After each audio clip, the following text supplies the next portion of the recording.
Well, I made it. This is Fish Cove on the Keweenaw Peninsula in the Upper Peninsula of Michigan. This place is amazing. It's like unbelievable. It's completely peaceful and quiet. I drove off-road trails all the way from Crandon, Wisconsin, through the Chippewa National Forest and across the Wisconsin-Michigan border, and all the way up to the very tip of the Keweenaw Peninsula.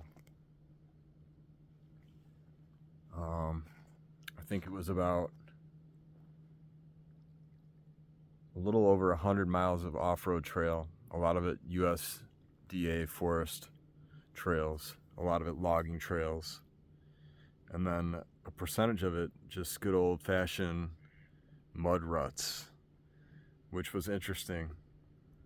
The first night I camped in the Chippewa National Forest in the middle of nowhere, like the furthest possible point from anything, in every single direction that that you could see on the map. It was as far away as you could get. It was isolated. You could hear a pin drop in those woods, and there was bear scat all over the place. There was crazy insects, and of course, because when I go to the forest, for exercise in Illinois, I just wear shorts and usually a t-shirt. Not even, actually, most of the time I just wear shorts. And so I thought that would be good in the Wisconsin forest, but no, that's not true. I came early spring or late spring, and just before Memorial Day, a week before Memorial Day weekend. And they have these little tiny flies. They look like gnats. Like they wouldn't be any kind of a pain. But what they do is they land on you, and then they like bite you until they draw blood, and then they suck the blood up. And there's like thousands of them flying around you. It was insane. So the first night, I of course got eaten alive by those bugs, and even with the fire they didn't care. And I ended up getting poison sumac on my legs because I was just going around. I just wanted to just see what was over there, and so I set up camp. I parked the Jeep, and I just grabbed my compass out and figured out where I was, and then I just started hiking. And I went out, I don't know, maybe a couple miles away, and through that period of time, I saw the forest was beautiful. It was all maple. It was a whole entire maple forest. It was unbelievable to see that one kind of tree, as far as you could see, maple, beautiful tree. And anyways, when I got back, I cooked some food that I made. I made my chicken soup and my beef stew, and I packed it with me to take. So I made that on the fire. It was amazing. And then I went to sleep. And little did I know that night it was going to be like 26 degrees. And I only have a summer tent and a summer sleeping bag. So it was real interesting. It was so cold. And then the storm came in, and it started raining. So it was freezing cold, and it rained. And then I was like, oh man. But it was amazing though. It's still it was so awesome. I woke up in the morning and I worked out. I brought my weights with me.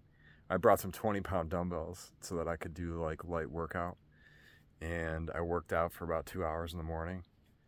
And then I ate some breakfast. I had my protein shake. And then I packed everything up and I got out of there. On my way out of there, I was navigating by Google Earth, and Google, there's no trails, like there's no marked trails in the Chippewa National Forest. It's just like you kind of zoom in on Google Earth and you see if like you can see a trail line in between the trees. And so I used Google Earth to figure out how to, like, what directions the trail was going to turn and for how long the trail was going to be facing that direction, so I would have a general idea of where I was. And I tracked my mileage. I used my tripometer to see how many miles that I had gone to kind of like have a relevance of like how to navigate. And so I went on and, I got like 20 miles up this one trail, and this was like desolate in the middle of nowhere. And the ruts were pretty deep. There was a lot of deep mud. There was a lot of like real like sketchy stuff. And of course I don't have my winch with me because I broke the bolts off and taken it off for a service. And I didn't have time to get that all taken care of before I went on this trip. But anyway, so I have a shovel and I have my, toe straps. So I was like, in the middle of Chippewa National Forest, which is the whole entire north part of Wisconsin pretty much. And I was on these dirt ruts, these mud ruts. And I was 20 miles away from where I had camped the night before. And I went through a couple real sketchy, deep mud sections. And I was like, oh man, I can't go through much deeper than this. I had the tires aired down to 20 PSI. I had the Jeep loaded up with all of the stuff that I had with me. So probably, I don't know, maybe at least like 400 pounds worth of stuff, I would think. Maybe less, maybe more. But anyways, the weight really affects that Jeep. The Jeep is really like a power to weight ratio type of a vehicle. And so the flotation wasn't really doing a lot. It was really digging in, which was good for the uphill stuff, but it wasn't good for the mud. But anyways, so I get through the through about 20 miles of this trail that I had used, navigated through, and then I come up on the deepest ruts I've ever seen. It looked like people with 44-inch tires were just driving through it, like, and just digging it all the way out. And at first it looked like, deceiving, like the water line was at the top of the ruts, so you couldn't see how deep it was. And the ruts were like probably about 50 yards long. It was a 50-yard long like pit. And I went out, I got out of the truck and I tested it with a stick, and as soon as I put the stick in there, it was like, over 3 feet deep. And I was like, oh, okay. The middle was like I would have been high centered instantly. So anyways, I turned around, and the turnaround is not easy either in these little tiny trails like that are never used. So the turnaround was like insane. Like I had to do like a 50-point turn, and I almost got stuck doing the turnaround. And I got out of there. I stopped back near their campsite, and I figured out another trail that got me out of there. And on the way on this trail, it was crazy. There was a bar. Like some like person had built a log cabin in the woods there.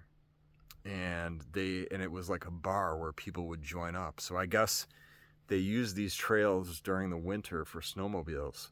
So snowmobile guys like meet up there and drink or whatnot.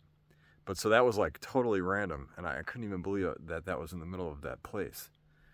But anyways, so then I drove up out of there, and I went on these huge trails. All sorts of nonsense and mayhem happened along the way. This is just the first day. Right now, today, it's day 7. And so, the first day was insane. And I thought, okay, I'm going to go to this place that I saw where you could camp. And it was like a National Forest Preserve campground. It had 5 camping sites. And I got there just before sunset because I had that long, 40-mile out of the way type of a situation. And so it took me extra long to get there. And so the campsite was full. I was like, are you kidding me? I couldn't believe it. And then I was like, oh, this is not good. So then I just decided that I would just drive through the whole night.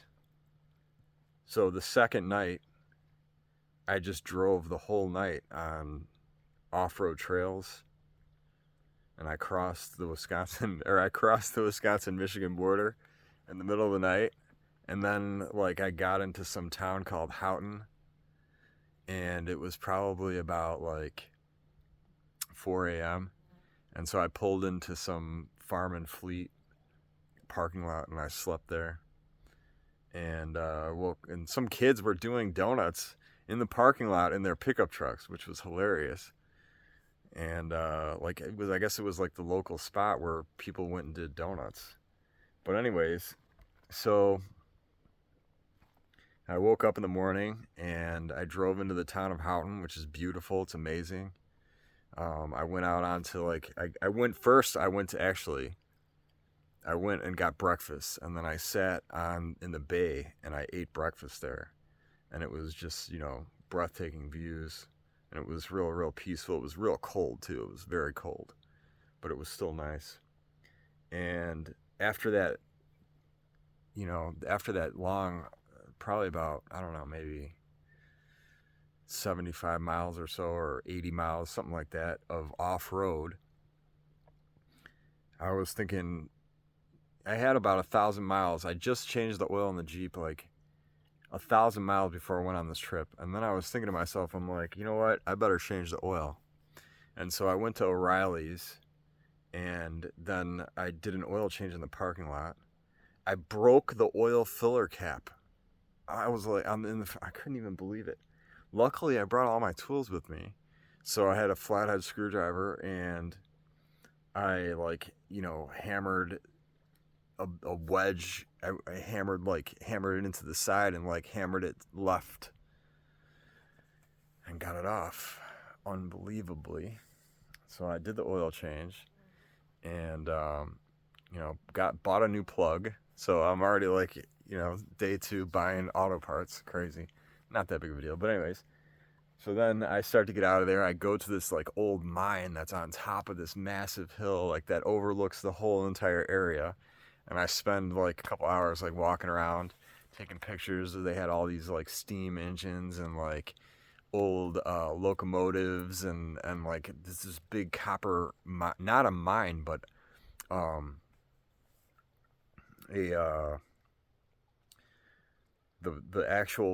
the smelter, where they got the copper ore. They got the copper out of the copper ore. It was just amazing. And then right outside of that's on the north side of Houghton after you cross over on their beautiful bridge that they have there. And after I was done messing around at the mine, I used the Google Earth again to find these the whole entire upper peninsula, this Keweenaw part of it, which is the upper peninsula of the upper peninsula, is all off-road trails. They have Route 41 and Route 26, which are 2 amazing, beautiful roadways.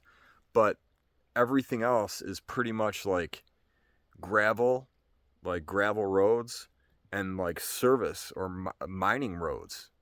And so this whole area was a big copper mine.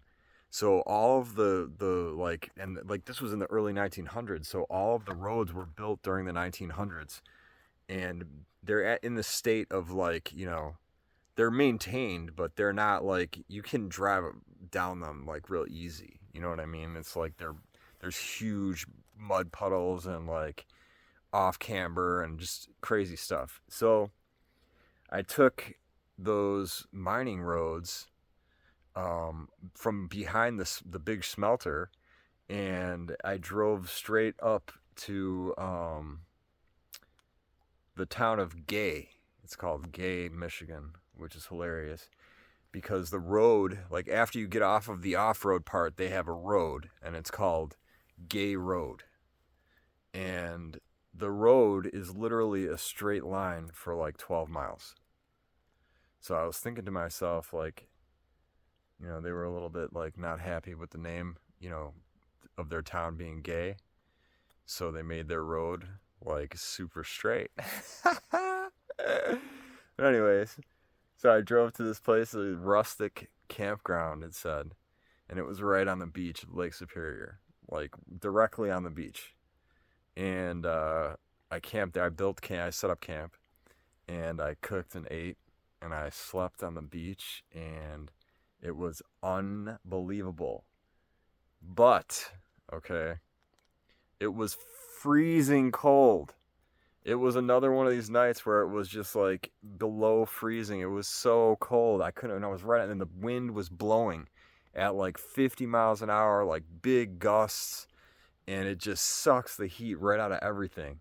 I had I brought luckily with me a wool blanket, like a little throw blanket, and I had that. I was inside of the sleeping bag, and I had the wool throw blanket over my head and tucked into the sleeping bag so that the heat from my breath would keep my face warm. Because surprisingly, like the coldest part is your face. It's a real weird type of sensation. Your face is like freezing cold. So anyways, I woke up from that. I drove into a town. I forget the name of it, but it was a really nice town. It was beautiful. Like all of the stuff, like all of the towns up here in the Keweenaw Peninsula were built in the early 1900s, like between like 1880 and 1908. So you have like these red brick buildings, and they're immaculate. It looks like you're in a whole nother time. It looks like you're in the early 1900s. And it's beautiful. It's amazing. Then they have the Victorian, some of the houses are wooden Victorian houses. And they're all beautiful. Like some of them are run down, but most of them are like kept and maintained really well. So it just looks otherworldly. And I went into there and went and got some breakfast, and talked to the store clerk, who then told me like, some places to go and check out. And so I really wanted to go fishing. And like I had, already like blew through like a big part of my route on the first night when the campground was closed. So like I missed a lot of the area that I wanted to go in Wisconsin. So like I was ahead of schedule basically when I arrived in Michigan. So I instead blew out some time and like drove around just randomly, just to see what I could see. And I found a bunch of cool like Forest Service roads, logging roads. And I learned like about the terrain up here. The terrain up here is like saturated. It's like saturated with water, and it's like bog-like. And so it's real spooky type of a terrain. Like at one point it's real solid, everything's good. But then right at another point, it's like you step foot in there and you sink down to your waist immediately. It's real like questionable terrain. Like if they didn't have those Forest Service roads or those mining roads, they crushed stone and put the stone, laid the stone down. So there's like at least like a foundation. So you can't get too bad. But if you have to turn around on one of those roads and you put your tires off of that, reinforced trail, you'll sink immediately. So everything is very delicate. It's like, you have to make sure that you're watching. There's a lot of divots. There's a lot of riffles. There's a lot of, the corrugation or whatever. So, and then there's sand. It's just like there's so diverse, every single kind of mud. Okay. They have from black to like sand to clay. They have everything in between. So the whole entire way was like varying terrain. And with that terrain comes a different kind of greenery. Like you'll either get like the evergreen, or you'll get like a birch, or you'll get like a poplar or a maple. And it, like, depending on the soil and like the structure, like you'll get the different type of a tree. And basically the evergreens, they go by where it's the most wet. So the birch also do that too. But the evergreens, if you're by the evergreens, like you have to be real careful. So I learned that on the first day. I almost got stuck real bad. And then I found this awesome lake that was on the off-road trail, and I was like, okay, this is cool. So I did some fishing there, and I didn't catch anything. So then I was like, all right, well, I'm just gonna swim in this lake. So I swam in that lake, and then I washed off, got clean, and then I proceeded towards the